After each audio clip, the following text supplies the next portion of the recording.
This session brought to you by Odyssey Games for pre-orders and sealed product, CCG Prime for tons of singles and supplies, Cardo Doko for international rulers looking for products, and fowlibrary.com for articles and wonderful deck lists, as well as our guest lecturer members Vite Ramen and Darren Noblock. Class is in session. Hey there, rulers. Welcome back after a long week of Force of Will to your favorite ever live Force of Will podcast. It's Office Hours featuring myself, DMO73, and I'm joined as always by Michael Rance. Greetings. And Paul Reisman. Salutations, rulers. We're here. Oof. Hi. That's great. Just a few little notes. Just a few little notes of housekeeping as we get started. If you like what we're doing, want to consider supporting us on the channel, you can click that join button right down below. It is the easiest way to financially support the channel. Starting at $2 gets you access to all kinds of cool perks, including those emotes that you see being spotted in the chat, as well as, you know, your name badges. And at higher levels, you get merchandise and playmats and being able to submit deck lists for the channel and having us tweak stuff for you. It's all kinds of cool stuff. Lots of cool perks. You can check it out. But also just in general, we appreciate you being here. And like that, Shunpo, welcome. Thank you so much for joining as a member, as a student level. Appreciate it. And as always, if you haven't checked it out yet, you have the link information for FoW Fest 2023, which is, by the way, this month. It's coming. The information on how to get signed up for that is in the description below, including the link to the hotel block, which, by the way, only has 3 rooms left in it as of the recording of this podcast. So you have until October 6th to make those reservations at the discounted rate, which is like half the rate to regularly stay at the Radisson. So you definitely want to go get those signed up. Again, you will not be charged for staying in that room until you show up at the Radisson to check in. So get signed up if you're coming. Because who dang, I have so much stuff for FoW Fest. And I want to give it away. 4 total days. So get it together. And yeah, get it together if you haven't gotten it up yet. A lot of cool stuff. Honestly, though, we were talking about it before the podcast, and like last week was so packed full of news, and then this week was nothing. Hey, not nothing. Was a GP in China happens. Huge thanks to Shu Kung Fu, longtime fan and supporter of the channel and good friend, for his amazing work, continuing to support the Chinese community over there, putting together the Guangzhou GP. It had 10 players. Ho Kaluk, the 3rd place winner from Worlds, ended up taking it, with Neo Marcus of Converging Wills organization taking 2nd place. It was a pretty cool list. We're not going to do a tournament report on it because it was just 10 players, and it did feel a little bit like players were just kind of playing what they wanted, but still really enjoying the game, and there was a cool diversity in what was being played. And so we really want to, you know, highlight that you can have a lot of fun in this environment and play a lot of cool stuff, and it's really cool. So because we don't have a lot of news, we're going to be kind of just shooting the shit a little bit. So if you have any questions, AMA in the chat, and we'll be talking about kind of what we've been playing, our thoughts on the current meta, what our thoughts are expecting going into FoW Fest, our current experiences, and just kind of neat ideas we've maybe been tossing around. And Mike will be telling us about things that he's done that aren't Force of Will, because, you know, Mike doesn't play Force of Will on a day-to-day basis, so he doesn't have thoughts on the meta. That's exactly how this is going to go. So I don't have thoughts in general. That's fair. That's a fair point. So AMA, AMA, I do want to shout out, or to kind of start things off, the deck that I've been playing the most, we've been trying to get it recorded, both by itself and by against Paul's RR, is New Tag RR, Contract RR, mainly because I was really interested in them because they're one of the decks that are clearly boosted by the cards coming off the ban list. I've also tried some alter stuff, but Paul's done a little bit more alter stuff than I have. So I'm going to talk about my experiences with RR. Honestly, there's a part of it that feels just like I'm playing Necrolance RR from back in the day, in terms of like, it is a deck that rewards skill play. It can play without its orbs. I think Contract feels more comfortable playing at low magic's counter numbers, but boy howdy does it want to get magic counters quickly. Like if you can, like orb is just you feel the difference of if you have orb or not. Um, but this is a cool environment to play RR in. I've really enjoyed it. A lot of diversity, and it does feel like a deck where you just have to like play comfortable, and it's going to reward high skill. And orb has not felt busted. Like even having 3 orbs on field early has not felt as backbreaking as it did back in the old days with OGRR. So that's been cool, a cool toy to play around with. I've been really excited about it. So I just wanted to share my thoughts about that to the world. Paul, you've been playing regular RR. What has it been like for you playing that with Orb back? So it's been interesting. It certainly works a lot better, and it has the ability to generate more counters, which is really really helpful in general. Because otherwise, it was just so slow. It just didn't do anything, right? Like you should play tag instead because you just get more value. I will say the biggest drawback to that reflect refrain is still that it loses to aggression that can make your resonators feel irrelevant, right?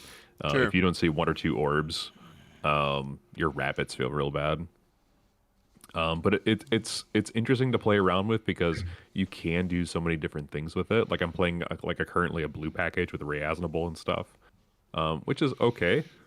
I'm trying to figure out how to just not take Jeremy's really good idea of playing Electra because it is just such a good like 4-drop for that. Are you a control deck? Play at least 1 copy of your Electra in your main board. Like there's just no reason not to. It's really very good.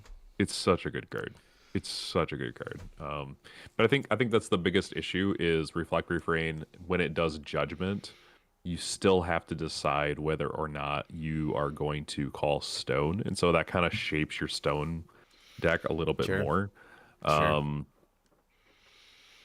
Yeah, so it's certainly interesting. It's really fun. It's a really fun experimental deck, right? It feels like Livia, it feels like Circle in that way. So I'm really enjoying my time just kind of practicing the deck building elements to it. Yeah. But man, Rabbit is such a good card. Yeah, Magical Rabbit is really good. Magical So Rabbit's a good. really good card. Mike coming to FoW Fest. Sadly not. Mike is not coming to FoW Fest this time, unfortunately. Tassamuel, Tassamuel. That makes sense. I could read. Looks like Rustin's got you covered there on that. Yeah, I don't know. I've really enjoyed this ban list, like bringing creativity to the environment in terms of like cool stuff that you can do. I've also been goofing around with Alter, although you have been messing around or have more experience seeing like Alter and Hook getting utilized a little bit more than I have, I think. And those are kind of like the big cards of like coming off the ban list. I will say the deck, I recorded a match for a deck profile that I really wanted to show you guys that is just been completely scrapped. It is like the first time in a very long time that I like had a deck, had it built, had a match recorded, and then truly just decided to scrap the entire thing and say we're not going back to it, which is unfortunate because it's been years since I've done that. But I will say right now that Dark Alice and Valentina are not getting featured on the channel anytime soon. Mainly because of I already disassembled the deck after taking a picture of what the deck list looks like. Like I'll probably make like a post of the picture of the deck list if people want to try it out and like goof around with it. The major problem that came with the way that I wanted to build the deck and the way that we piloted it is the fact that we found out after the fact, someone pointed out to me that the actual printed errata of Origins of the Seven Lands has different language than the Origins of the Seven Lands image that was previewed of being reprinted. And so we built that Tina Dark Alice deck based on promo image that was shown in the video of what the text would be. And then we recorded the match and everything else, and then came to find out that it is different and it doesn't work. The main problem being that the image that they showed on the video said that if you control cards if you have revealed cards named Priscilla Arla blah, blah, blah, blah, blah, revealed outside the game, then you could get the free tokens. Which meant that if Valentina 2 flipped, revealed all of them, you could then get Origins faster. The actual printed card of the errata reprint says rulers named Priscilla, Arla, Valentina, Melkis, Faria. So if Valentina 2 flips them, that doesn't turn on Origins. Which was kind of like the bigger, like more consistent attempt of a win con for the deck, was like hyper flipping Origins with like Raise and Revive with Brunhild and stuff like that. And so the fact that that doesn't work just kind of shoves that deck back to the drawing board pretty hard. You can still flip Valentina pretty quickly. Like you can still probably play a similar kind of package, but I don't think you're playing Origins at all in that deck. I don't think you're playing the as much of the like Raise and Revive kind of stuff in that deck. So that was just unfortunate. But other than that, I've been really enjoying experimenting in this environment. So yeah, we have one guy at our locals who is playing that, and he's messing with it just to see like, and it's a fun deck. I mean, it really is. Like yeah, a lot of yeah, what I've really liked about these extension rules is, one, they took us off guard, but they also gave us fun decks. They didn't give us like, oh, these are like the hyper competitive decks, which I prefer, because then it's not like, oh, if I didn't get this extension rule, I'm sort of like left out, right? yeah. There's a lot less pressure put on you to have those, which I like. Yeah, and that was that's one of the reasons why we talked about last year, or we talked about last week, not diving too heavily into the text that was on these cards that said under development, because it could change. And a big factor in like pushing forward that language is because of what happened with Origins, right? Like when we finally saw the final printed copy, it didn't work the way we thought it would. And so that's why we're like, I mean, I don't fault iSpy for it. It is a little, I wish it would have been way cooler if it had been that original text, because it's not like Origins was going to be used in any other deck. So like it makes it like functional in a cool way. But you know, it is what it is. But I would agree with you on these extension rules. Like it has brought forward, I would say Clash of the Star Trees has brought some competitiveness to it, but not like oh, this is just the best deck, because Dark Tree and Light Tree are not the best deck. They're just very, very good, but certainly have outs. I mean, Electra literally just murders Dark Tree, and that card is everywhere. But you know, the other extension rules, the Tina Alice one is also feels good, but it feels, you know, not necessarily oppressive. It's just a cool way to make fairies playable again. And then, you know, Crimson Moon Battleground and the Valentina one, like they're fun decks. Like it's a cool way to revisit those kind of things, and it makes me excited. And I think I wonder, for this is gonna pull Mike back into the conversation. They've talked about Pilgrim. They've talked about how Pilgrim Memories is going to be bringing more extension rules into the environment. Like they said, like that's something they're going to be trying to do through these masterpiece collections. So I wonder, in your mind, what are some things that you think extension rule wise, outside of these generic ones like we got with Crimson Moon Battleground, like what kind of things do you think you'd want to see out of those for like Grim Cluster, Alice Cluster, that kind of thing? In all honesty, I think a big thing would be like, if we're talking like, I think like my answer changes depending on the cluster, because I feel like every cluster Sure. has Yeah. strengths and has like a lot of just like form to it. But if I were to say anything about like Alice cluster rulers getting an extension rule, it'd be some way to search up their respective regalia in a little more meaningful way. because like I don't know, I feel like those rulers are so tied to the idea of having those regalia out. Like it just makes a lot of sense to just have them start. Um, Yeah. Honestly, just like starting the game with like as you begin the game, you may grab a regalia from your sideboard and put it onto the battlefield. Something as simple as that, just to start the Yeah. game off.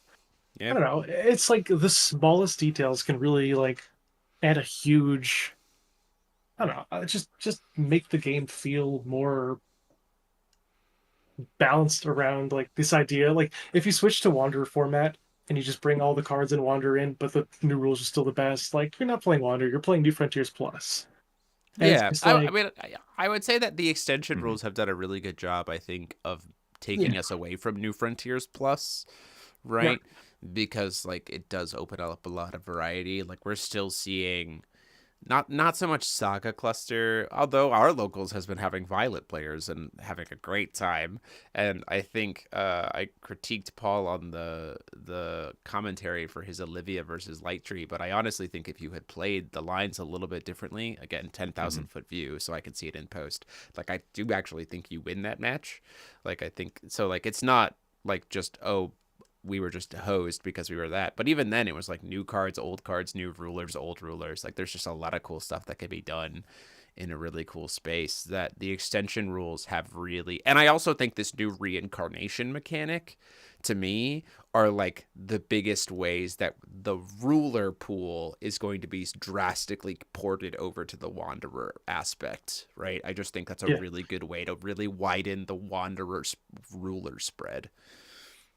I'd be really interested to see like here's a very weird take. Also, Don Victorian, yeah, like Homeland for Regalia. Yeah.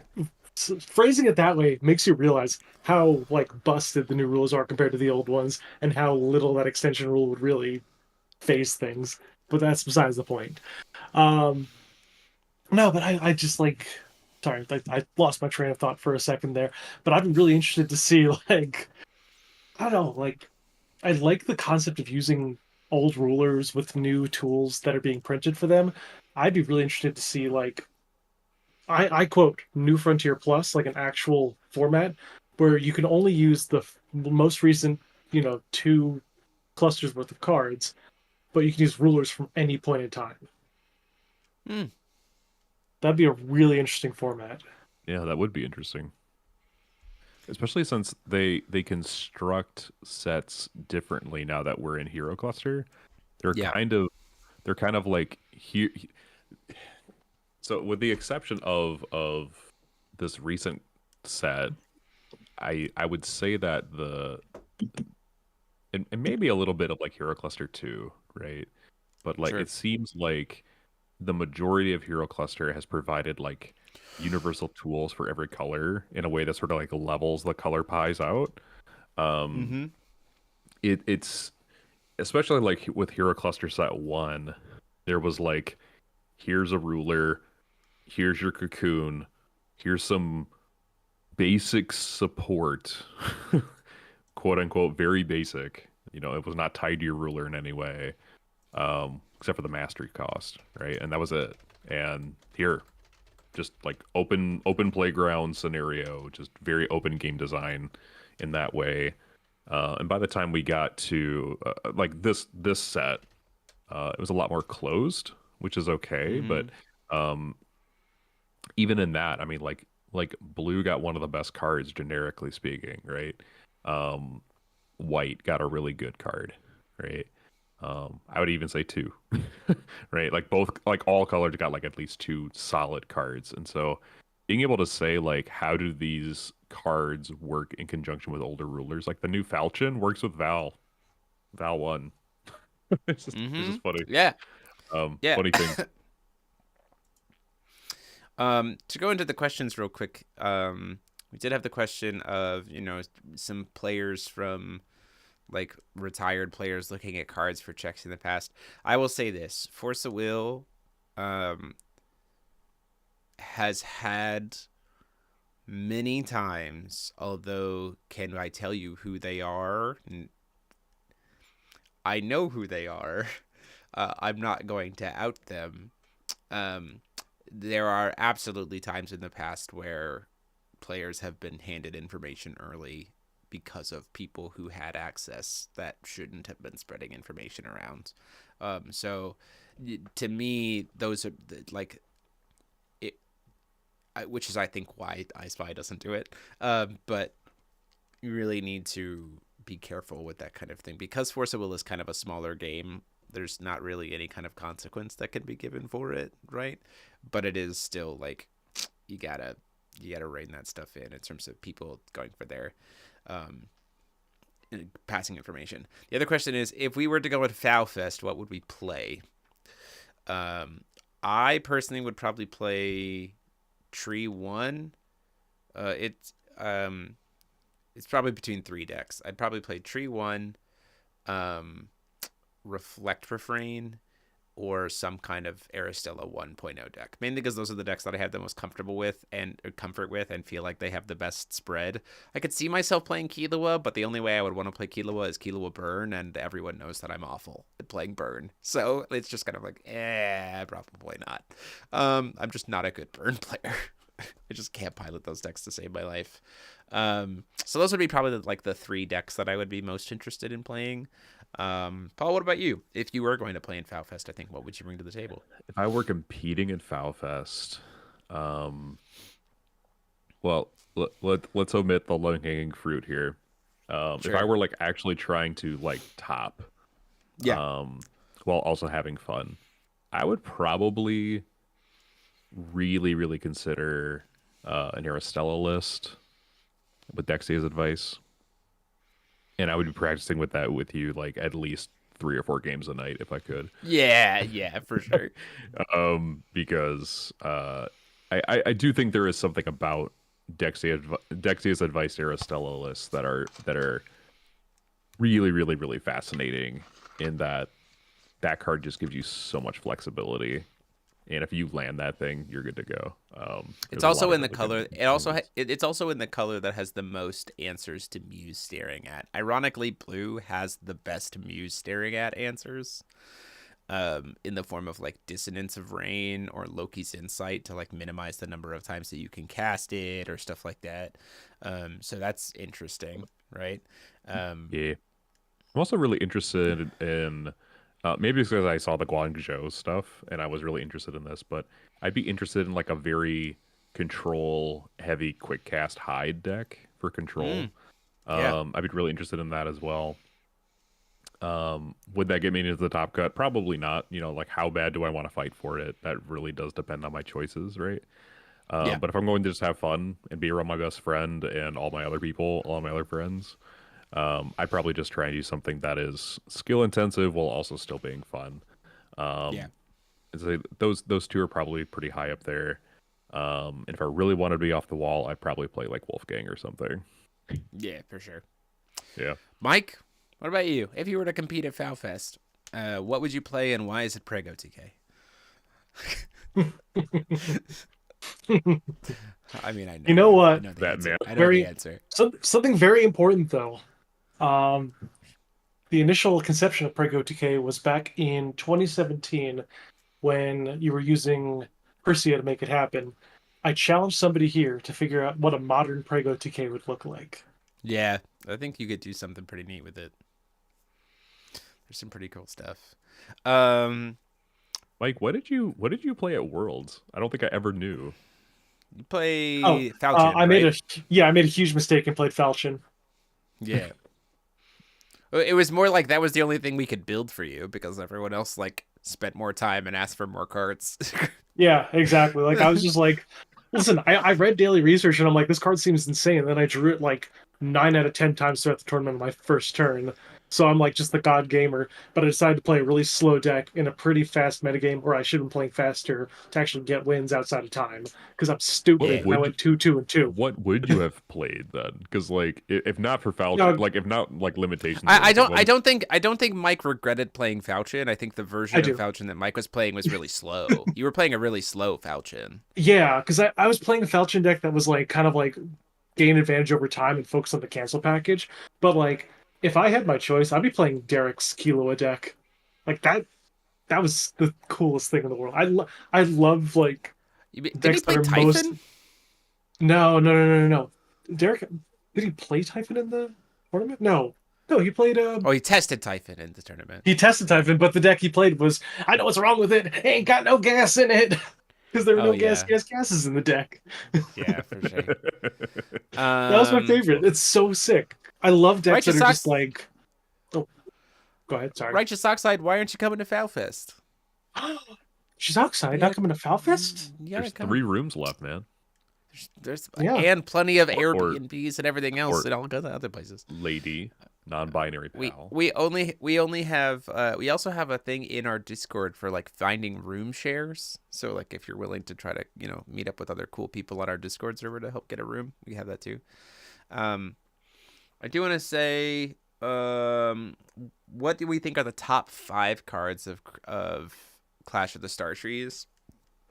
I think Muse staring at, Girl staring at, Electra. Those 3 for sure go in the top 5. I think World Tree Dragon probably is in top 5 for me. I think that card's just really, really good. Holy crap. This card is so good. And then Let's keep looking. I don't want to say any of the skills because like the skills are so like ruler locked. I'm just trying to think of like the more generic cards, right? Gotta be, I mean, I gotta think be the chameleon. I mean, I think probably if I'm say being Burning Storm, right?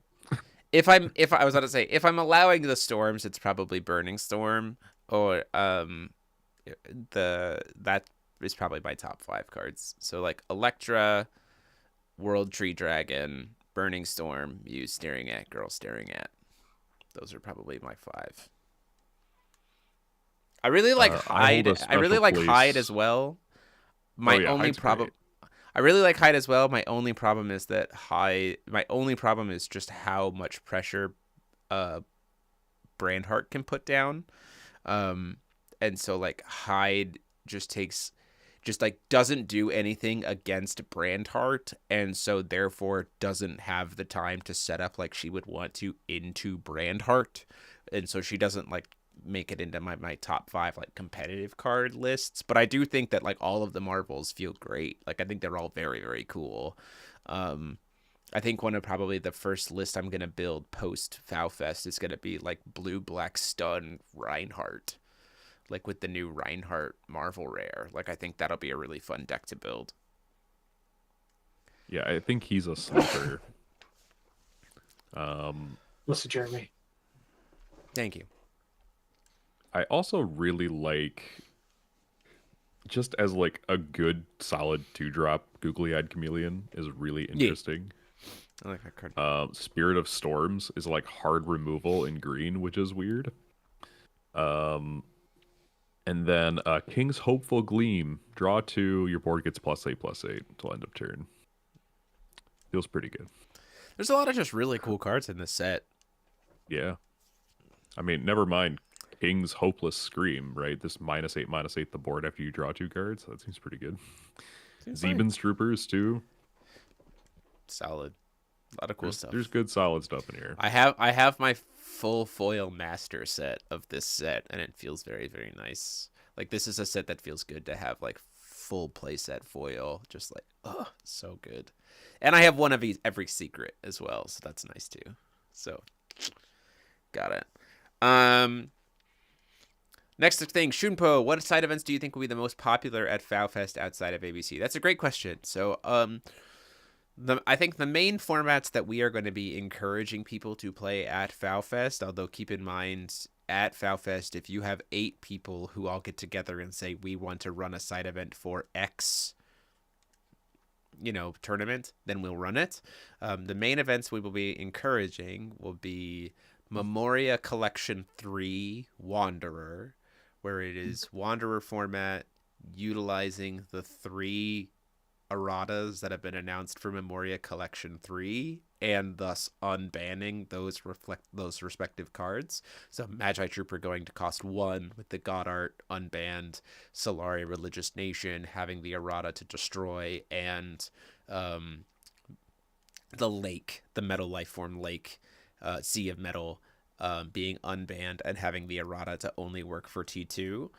That's what we're going to be encouraging in terms of the like Wanderer adjacent constructed. Like we're going to be encouraging people to try that out because that feels like it's like you just played in a Wanderer main event. Like go play something different rather than just play the same deck over and over again. Like it's just that's kind of the point. The 4-man ABC pods, we'll be encouraging people to play those. Those will be like quick fire, like if you just want to jam, like so we give some people some reward for playing just ABC casually. And then the 16-person ABC tournaments, which are 2 rounds. It's 4 pods of 4. Winner of each of those pods then plays in a pod. It'll take the same amount of time as a regular 3-round tournament because it's going to be 90-minute rounds for that. And then the other fun, goofy format that I don't think we're going to fire a single time, but it'll be fun if it does, is imposter format. So the rules for imposter are you have to play reunion. You have to use the crew ability every turn, if possible. At the beginning of every single one of your games, you and your opponent will each randomly replace one of your crew with an imposter card, which the imposter card is Charlotte's Water Transformation Magic. That's the imposter card. That's sort of progression.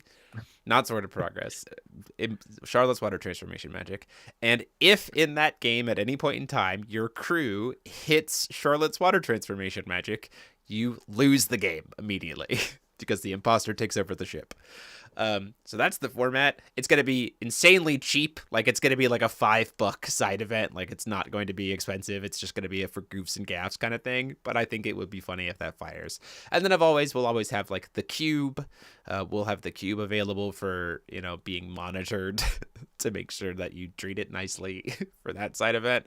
And then any kind of other side events you want. I know that CCG Prime's going to probably be bringing some pre-release kits if people want to play like different versions of Sealed to run some side events that way or stuff like that. So those are kind of what I'm pushing as being like the things to play.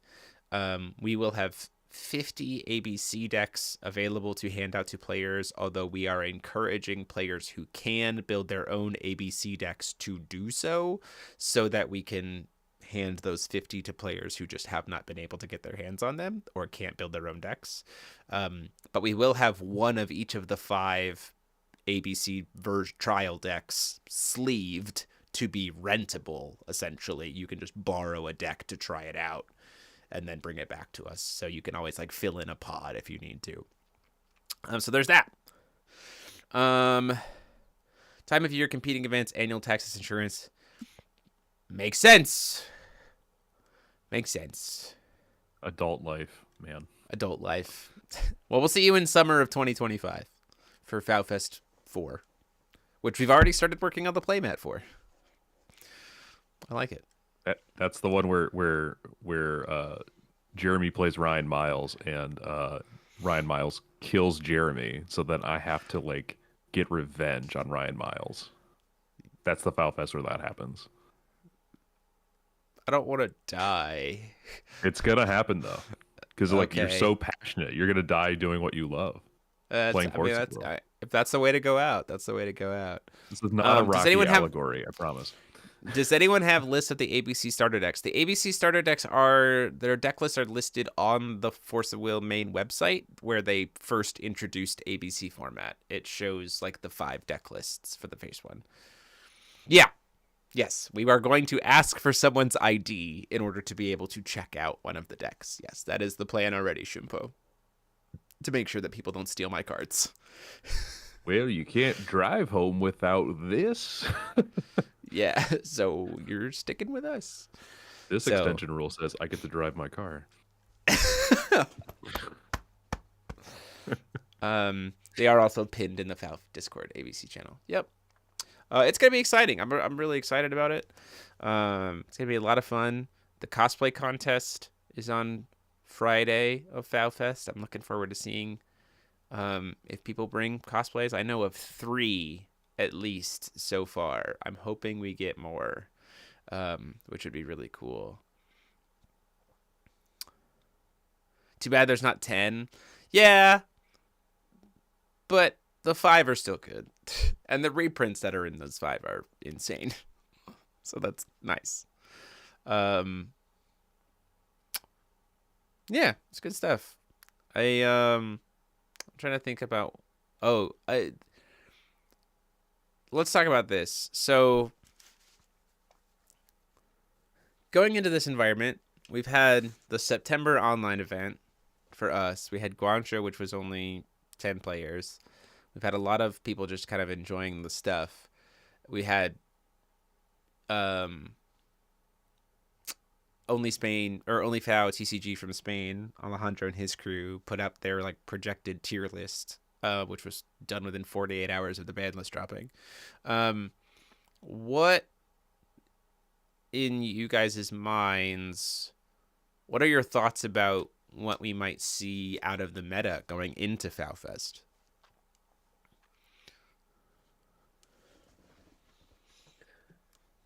I think there are going to be some players who definitely observe that Branhart is very consistent in a really good aggro deck. So I think we're actually going to see Branhart make an appearance, and he's Mm-hmm. going to be like one of the main decks that people are like, oh, I got to worry about that.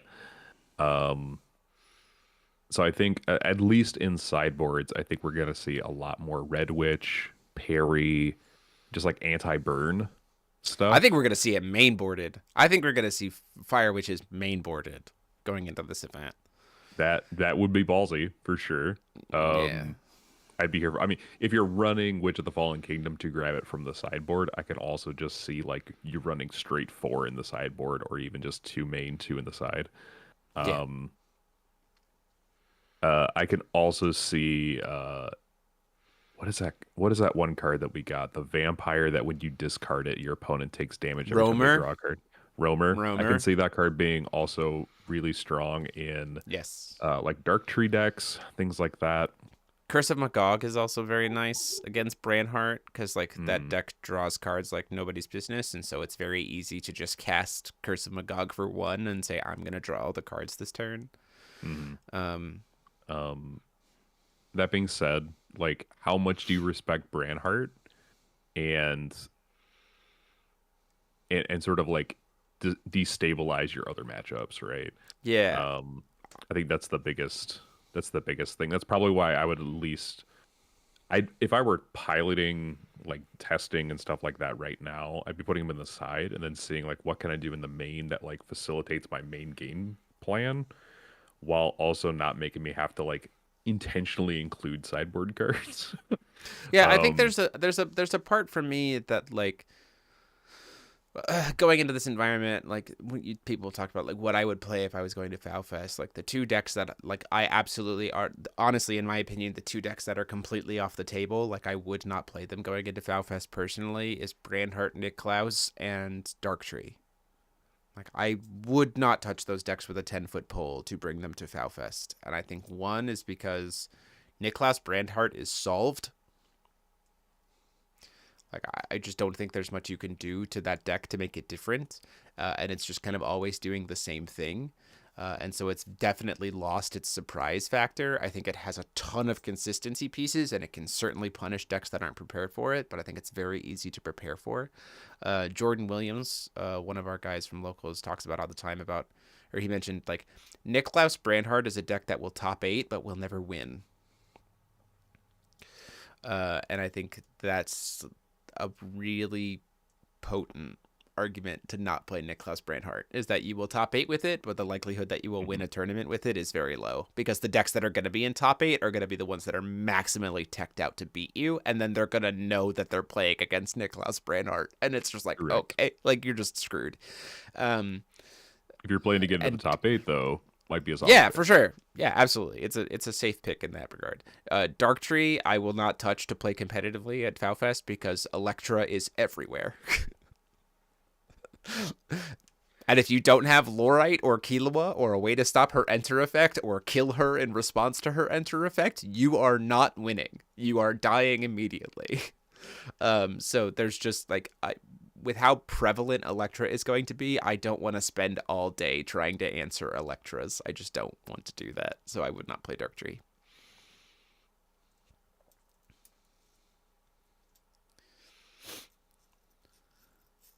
And to your point about Witch of Quench Fires, I think the reason why I'm willing to play it mainboarded is because it's still a quick cast quick cast 1-drop 4/4. Right? Like it's not like if I'm not playing against Brandheart, it's suddenly a bad card. It just becomes like a generic body at that point in time, which is still not necessarily bad. Like like it could be something better, but I also could be losing to Brandheart. So it's like, nah, okay, I'd rather have it, you know. No, I've certainly played a one. 2 Yeah, 2 main 2 side is how I've been playing Witch of Quench Fires going into this format. It's just like, fair. Have it. Yeah, I mean, if you're expecting that much Brandheart and like that much aggro in general, go for it. Yeah, I think the problem is for Niklaus Brandheart is that if a Red Witch sticks, your only out is to hope you've been playing Gradius, which is something your opponent can interact with and protect it with, or slam a Electra, at which point in time your opponent still probably has a bunch of resources to answer it because they haven't given a shit about any of your burn. Like they just don't care about your burn, right? So there's really no downside to the Red Witch. It's a very, very good tool against Niklaus Brandheart. Sure. Yeah, that logic works for me. I like it. Shunpo, are we going to make a video for the promos and goodies people will get on entry? So no, but we have posted what the 10 promos will be already. The 10 base promos. So I can walk you through exactly what you're getting. It's laid out on the website for Odyssey Games, but it's also posted in our server or whatever, or the Facebook post. But I can walk you through what is going to happen. The 10 promos that you will get for signing up,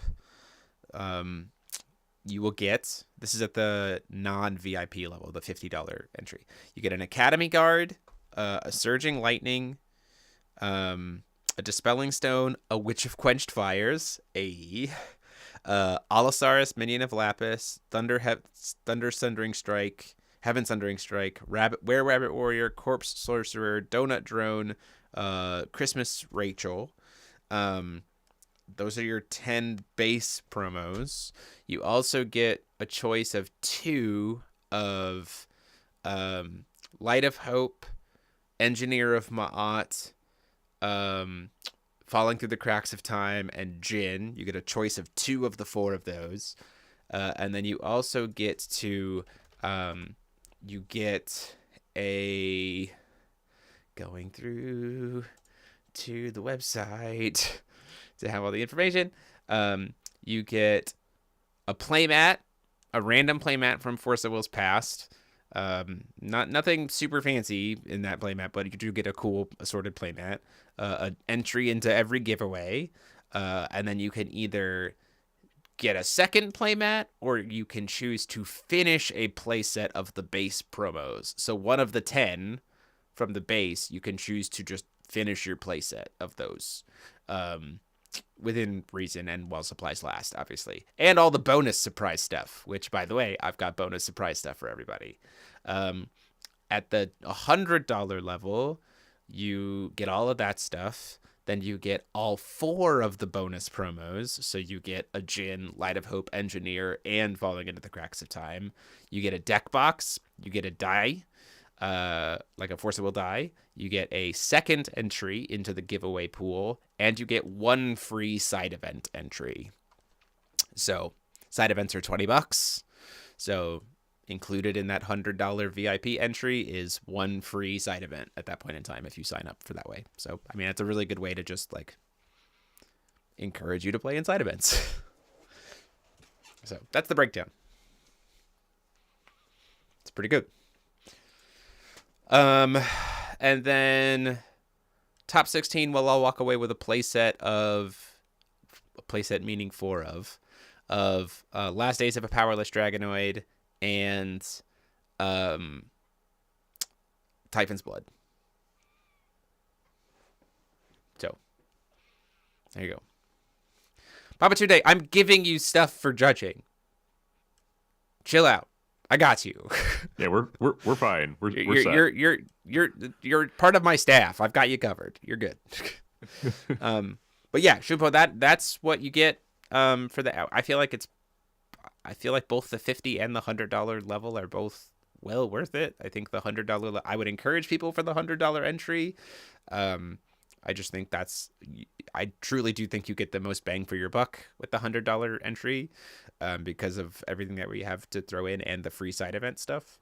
Side events will start at 5 p.m. on Friday, like as the doors open, and then the prize wall, I'm gonna go into the late evening. And then the prize wall and side events will open on Saturday at round 3. So starting at round 3 is when you can start spending your prize wall points, and you can start earning them on Saturday.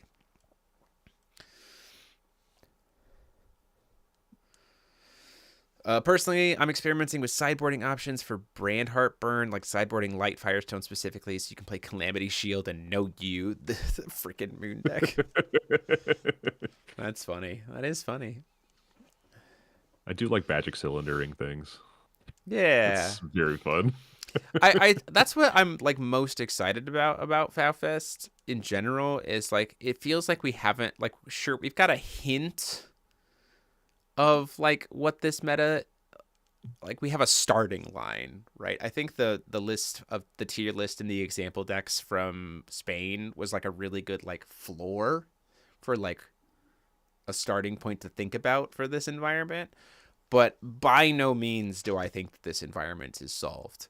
A case in point, our boy Jordan has, in the span of 36 hours, told us that he knows what deck he's going to play. He has no idea what deck to play. He thinks every deck is bad. He thinks like 5 different decks are the best deck of the format, and he's not sure what he's going to build.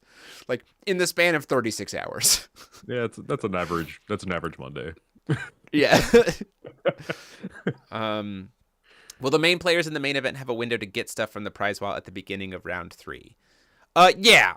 We'll probably like put a little bit of a delay starting on round 3, like starting at round 3 to like encourage people, or we'll like open it up like midway through round 3 kind of thing, so that, you know, you can play in your round and then have time. We have so much stuff. Like, let me put that this way though. We have so much stuff that you will get something insane like from the prize wall if you engage with the prize wall at all. There's just, we truly tried to make it so that, you know, like last year we walked away with, I think maybe like 5 or 6 Chinese playmats, and that was it. And I would argue that this year I have at least twice, if not 3 times as more stuff as I did last year on the prize wall. So like, take that as you will. And that's just stuff that I've acquired. That's not even talking about anything that CCG Prime might be donating, additional stuff that the guys from France might be bringing, that Odyssey Games might be donating. Like, it's gonna be insane how much we have. Would that be when a lunch break is? We are not going to do getting tired of ad. Oh, is there did an ad play? I'm sorry. That an ad play did more than one play? I'm sorry if that happened. I'll go tell YouTube to not do that anymore. How many ads have you experienced so far, Grey Grumbler and Righteous Oxide? Let me know. We're not going to do a lunch break because there is 4 restaurants in the Radisson and a Starbucks that serves like snack food, and the other place that serves food. So you will have plenty of time to just be able to go grab food and bring it back to the venue, and you are allowed to eat in the venue provided you obtained the food at the Radisson. So we will, because you don't have to go anywhere, we do not do a lunch break during FoW Fest. The FoW bags were neat last year. I think I've got some of those. 3 ads have played. We've only been going for 50 minutes. I gotta have a conversation with YouTube about that. Apologies. Yeah, so I think that's information. If only there was a way you could like save on a room, maybe the $100 tier would be more affordable and you could like sleep. Yeah. If only there were like 3 rooms left. If only there were like 3 rooms left. I will say it's like literally half the cost to stay in the room block as opposed to just staying at the Radisson. So, just sharing an ad break during the live stream is a new development.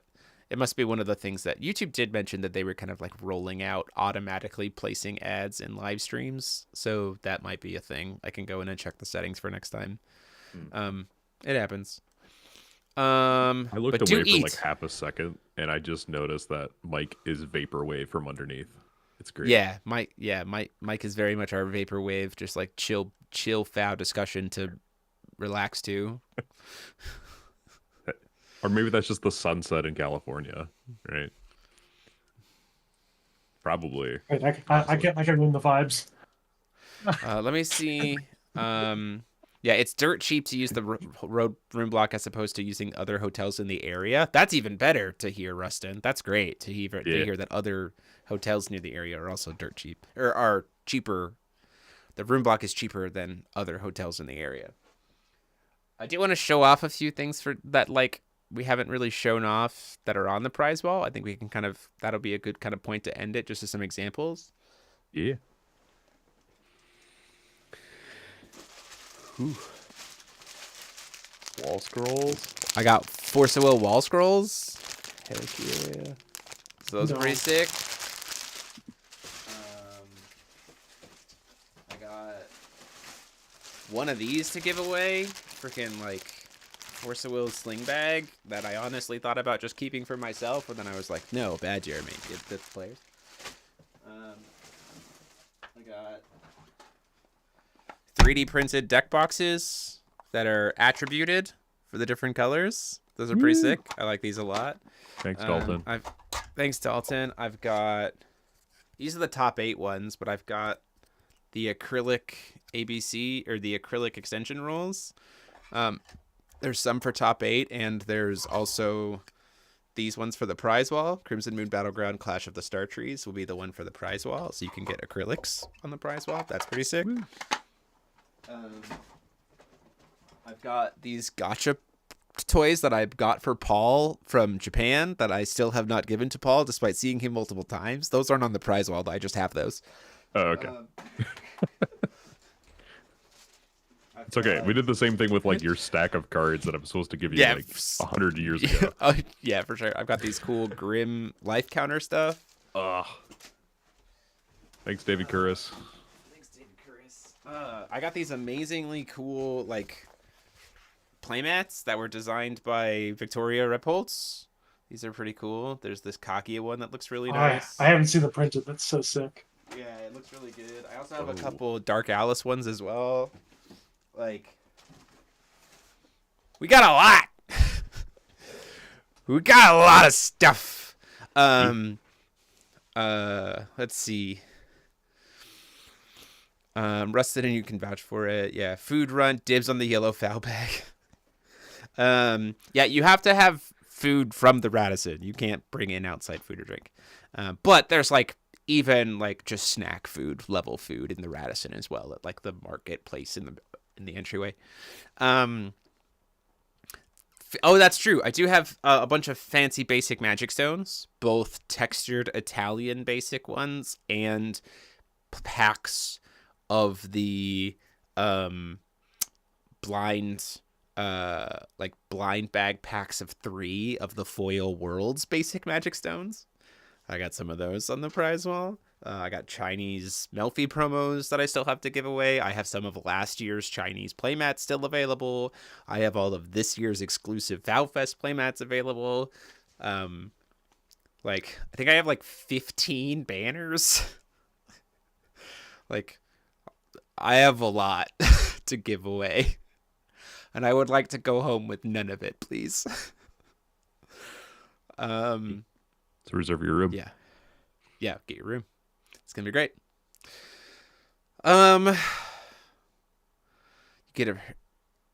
You could honestly put the Prologue of Ataractia ones up, and they will probably get priced too. Prologue to Ataractia.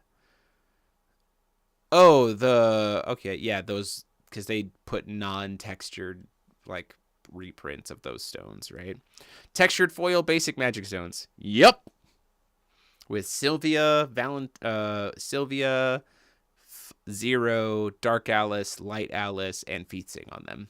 They are very nice. The Vingolf 3 The basic Vingolf 3 stones, but they're in now textured. now textured. Yeah, so sick. Let's leave it open to some more. I'm gonna go dig for some more stuff that I haven't shown off. While maybe some questions go in the chat. So, chat, go. More questions.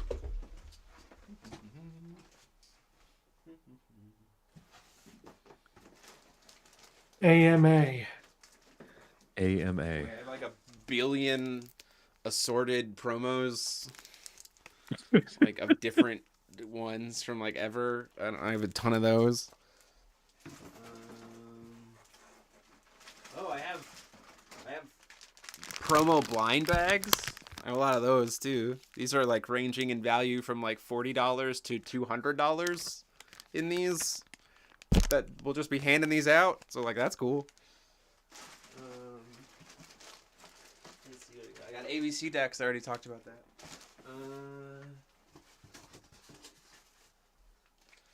Typhon's Bloods and Days of a Powerless Dragon.